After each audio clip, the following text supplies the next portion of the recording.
پروین کی نئی شادی ہوئی تھی۔ پہلے پہلے تو سب خوش اخلاقی سے پیش آتے رہے، لیکن بعد میں پروین کی پھیکی رنگت پر باتیں کرنے لگے۔ پروین کی 4 نندیں تھیں۔ ان کے شوہر طاہر سب سے بڑے تھے۔ ایک دن وہ عام سے کپڑے پہن کر کچن میں کام کر رہی تھی۔ اس کی چھوٹی والی نند اندر داخل ہوئی۔ اچھا آپ ہیں، میں سمجھی تھی ساتھ والوں کی کام والی آئی ہوئی ہے، ماریا نے بظاہر ہنستے ہوئے کہا، لیکن اس کی آنکھیں صاف مذاق اڑا رہی تھیں۔ پروین کا دل بجھ کر رہ گیا۔ اس دن کے بعد اس نے اپنا خاص خیال رکھنا شروع کر دیا۔ ہر وقت تیار رہنے لگی تاکہ آئندہ اسے کوئی کام والی کا طعنہ نہ دے سکے۔ پروین کی رنگت کالی تھی۔ کالے گورے سب اللہ تعالیٰ کے پیدا کیے ہوئے ہوتے ہیں، لیکن ظالم معاشرہ یہاں بھی اپنی روایات کو چھوڑنے کو تیار نہیں۔ آج پروین اپنی بہن کے گھر جانے کے لیے تیار ہوئی۔ اس نے بادامی کڑھائی والا سوٹ پہن رکھا تھا، بہت اچھی لگ رہی تھی۔ طاہر باہر موٹر سائیکل پر انتظار کر رہا تھا۔ جیسے ہی وہ کمرے سے نکلی تو ساس نے دیکھ لیا۔ اس نے کہا، یہ کون سے رنگ کے کپڑے پہنے ہوئے ہیں؟ چلو کسی ہلکے رنگ کے کپڑے پہن کر جاؤ، یہ تو بالکل نہیں تم پر جچ رہے۔ یہ سننا تھا کہ پروین کی ساری خود اعتمادی ہوا میں ہو گئی اور اسے اپنی ٹانگیں بے جان سی لگنے لگیں۔ بھابھی آپ بس ہلکے رنگ کے کپڑے پہنا کریں، شوخ رنگ آپ کو بالکل اچھے نہیں لگتے۔ ساتھ بیٹھی ہوئی عائشہ نند نے بھی ماں کی ہاں میں ہاں ملائی۔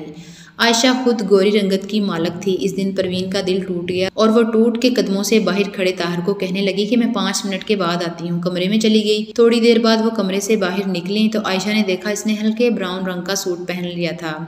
میک اپ بھی صاف تھا اور وہ روئی لگ رہی تھی۔ ایک لمحہ کے لیے عائشہ کے دل کو کچھ ہوا۔ عائشہ کی بھی کچھ دن بعد شادی تھی۔ اس نے سوچا بھابھی سے اپنے الفاظ کے لیے معذرت کر لوں، لیکن بھابھی تیز قدموں سے بڑی سی چادر اوڑھے دروازے سے نکل گئی۔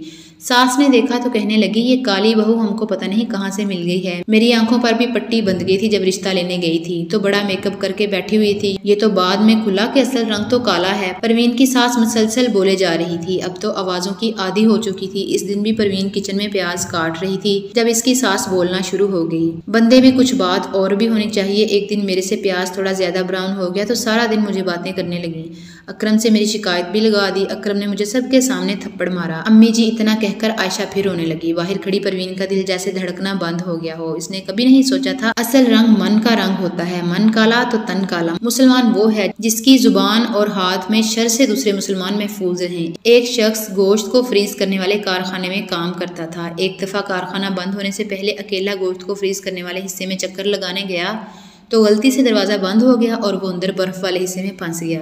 چھٹی کا وقت تھا اور سب کام کرنے والے لوگ گھروں کو جا رہے تھے، کوئی بھی متوجہ نہ ہوا وہ اندر پھنس گیا ہے۔ وہ سمجھ گیا کہ 3 گھنٹوں بعد اس کا بدن برف ہو جائے گا۔ جب موت نظر آنے لگی تو وہ خدا کو یاد کرنے لگا، جبکہ اکثر لوگ میرے پاس یوں گزر جاتے ہیں جیسے میں موجود ہی نہیں ہوں، جبکہ آپ وہ شخص ہیں جس کے نزدیک میرا بھی کوئی وجود ہے۔ آج بھی گزشتہ دنوں کی طرح میں نے آپ کا سلام سننے کا منتظر رہا، جبکہ زیادہ دیر ہو گئی تو میں آپ کو تلاش کرنے نکلا۔ کسی کو اپنے سے چھوٹا نہیں سمجھنا چاہیے، کسی اجنبی کے ساتھ بھی سلام کر لینی چاہیے، ضروری نہیں کہ وہ ہم کو جانتا ہی ہو۔